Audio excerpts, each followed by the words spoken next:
여러분 안녕하세요. 하나님께서 오늘도 큰 은혜를 주시고 청년들의 삶 가운데 하나님의 선한 역사가 함께 하시기를 간절히 바랍니다. 오늘 성경 말씀은 열왕기하 8장 7절부터 15절까지의 말씀입니다. 엘리사가 다메섹에 갔을 때에 아람 왕 베나닷이 병들었더니 왕에게 들리기를 이르되 하나님의 사람이 여기 이르렀나이다 하니 왕이 하사엘에게 이르되 너는 손에 예물을 가지고 가서 하나님의 사람을 맞이하고 내가 이 병에서 살아나겠는지 그를 통하여 여호와께 물으라. 하사엘이 그를 맞이하러 갈새 다메섹의 모든 좋은 물품으로 예물을 삼아 가지고 낙타 40마리에 싣고 나아가서 그의 앞에 서서 이르되 당신의 아들 아람 왕 베나닷이 나를 당신에게 보내 이르되 나의 이 병이 낫겠나이까 하더이다 하니 엘리사가 이르되 너는 가서 그에게 말하기를 왕이 반드시 나으리라 하라. 그러나 여호와께서 그가 반드시 죽으리라고 내게 알게 하셨느니라 하고 하나님의 사람이 그가 부끄러워하기까지 그의 얼굴을 쏘아보다가 우니 하사엘이 이르되 내 주여 어찌하여 우시나이까 하는지라. 대답하되 내가 이스라엘 자손에게 행할 모든 악을 내가 알미라. 내가 그들의 성에 불을 지르며 장정을 칼로 죽이며 어린아이를 미치며 아이벤 부녀를 가르리라 하니 하사엘이 이르되 당신의 개 같은 종이 무엇이기에 이런 큰 일을 행하오리까 하더라. 엘리사가 대답하되 여호와께서 내가 아람 왕이 될 것을 내게 알게 하셨느니라 하더라. 그가 엘리사를 떠나가서 그의 주인에게 나아가니 왕이 그에게 묻되 엘리사가 내게 무슨 말을 하더냐 하니 대답하되 그가 내게 이르기를 왕이 반드시 살아나시리이다 하더이다 하더라. 그 이튿날에 하사엘이 이불을 물에 적시어 왕의 얼굴에 덮음에 왕이 죽은지라. 그가 대신하여 왕이 되니라.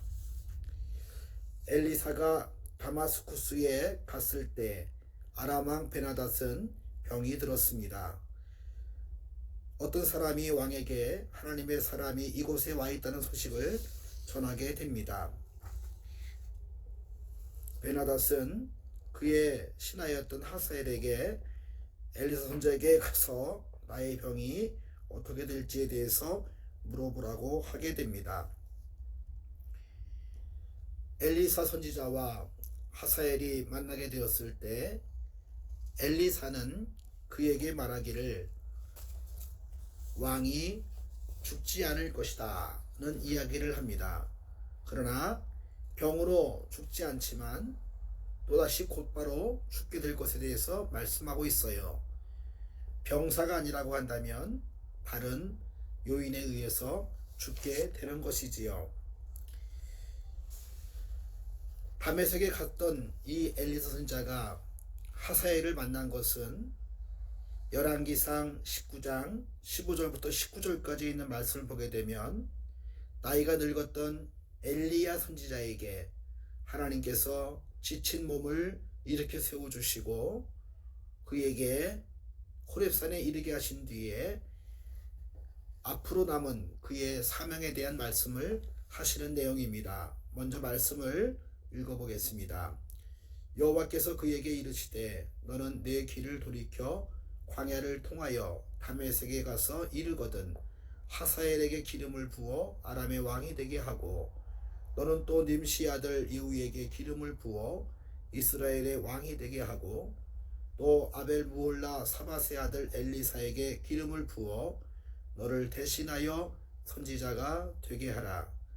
하사엘의 칼을 피하는 자를 예후가 죽일 것이요 예후의 칼을 피하는 자를 엘리사가 죽이리라.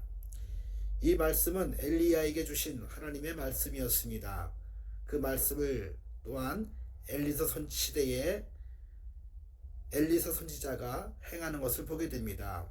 하사엘이 왕이 되는 것, 예후가 왕이 되는 것 등입니다. 이 말씀을 통하여 우리가 알 수 있는 것은 선지자의 사역이 계속 이어지고 있다고 하는 것입니다. 엘리야 선지자가 승천하여 이 땅에 없지만 그의 제자였던 엘리사 선지자는 그 시대에 있었던 하나님의 귀한 일들을 또한 감당하는 것을 보게 됩니다. 우리가 대를 이어 충성하고 섬기는 삶이 중요합니다. 하나님의 사람 엘리야는 먼저 하늘로 승천했지만 하나님의 말씀으로 주신 사명들을 엘리사 선지자 때에 준행하고 있는 것을 보게 됩니다. 우리들도 때때로 이러한 것이 필요합니다. 우리의 부모님이 미처 이루지 못한 하나님께 대한 사명이 있다고 한다면 그것을 이어받을 필요가 있습니다. 먼저 가셔서 우리와 함께 있지 아니한 성도들이 있다고 한다면 그분들의 기도의 사역, 섬김의 사역, 예배와 전도의 사역을 우리가 감당해야 되는 것입니다. 이 말씀은 또한 아람 왕을 세우는 것은 이스라엘 백성들의 회개를 가리키고 있습니다. 그래서 하나님의 계획이라고 하는 것은 끊임없이 이어지고 있다고 하는 것을 또한 말씀해 주고 있습니다. 하나님은 우리를 향한 선한 계획을 결코 포기하지 않으시고 끝까지 이루시는 것을 보게 됩니다. 하나님의 사람 엘리야가 다메섹에 가서 세운 아람 왕이 하사엘입니다. 그의 이름의 뜻은 하나님이 보신다는 것입니다. 아람 왕을 세우는 이유는 이스라엘을 심판하고 회개시키기 위한 막대기와 같은 것입니다. 그런데 이 아람 왕은 얼마나 잔인했는지 모릅니다. 엘리사 선지자는 하사엘을 보다가 그만 눈물이 나게 되었습니다. 다시 말해서 화도 나고 눈물도 난다는 것입니다. 하사엘은 왜 그런 일이 벌어지는지에 대해서 모르는 척하지만 엘리사 선지자는 앞으로의 일을 알게 됩니다. 하사엘이 하나님 앞에 선자의 모습이었는데 하나님 앞에서 거짓이 없고 정직하고 진실해야 되는데 하사엘은 그렇지 못한 인물이었던 걸 보게 됩니다. 그의 행동을 보게 되면 불사름이 있습니다. 장정을 죽입니다. 어린아이를 죽입니다. 임신한 부녀를 죽입니다. 즉 이스라엘을 벌을 주는 막대기가 아니라 이스라엘을 멸절하는 행동을 하게 되는 나쁜 지도자가 되는 것을 보게 됩니다. 이러한 하사엘의 미래를 보고 화도 나고 눈물도 나는 것입니다. 선지자의 눈물은 예루살렘 성읍을 멸망을 바라보시면서 흘리셨던 예수님의 눈물을 보여주고 있습니다. 많은 목회자들이 성도들을 향해서 뜨거운 눈물을 흘립니다. 또한 우리의 부모님들도 우리를 위해서 많은 눈물을 흘리는 것을 보게 됩니다.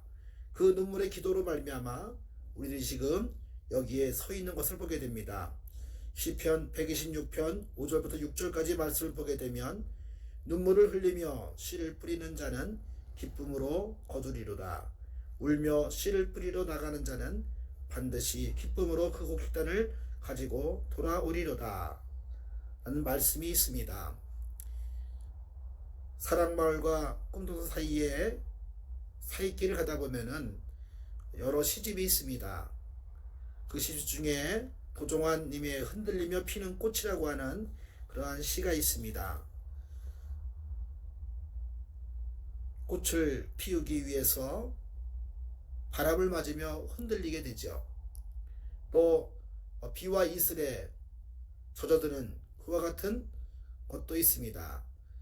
꽃을 생각하면서 그 꽃을 피우기 위해서 여러 가지 힘든 시간을 보내는데 마치 우리의 인생을 위해서 누군가 눈물로 기도하는 모습, 누가 우리를 위해서 안타깝게 하나님께 호소하는 모습이 보이는 듯한 시입니다. 제가 읽어드리겠습니다. 흔들리며 피는 꽃 도종환. 흔들리지 않고 피는 꽃이 어디 있으랴. 이 세상 그 어떤 아름다운 꽃들도 다 흔들리면서 피었나니, 흔들리면서 줄기를 곧게 세웠나니, 흔들리지 않고 가는 사랑이 어디 있으랴.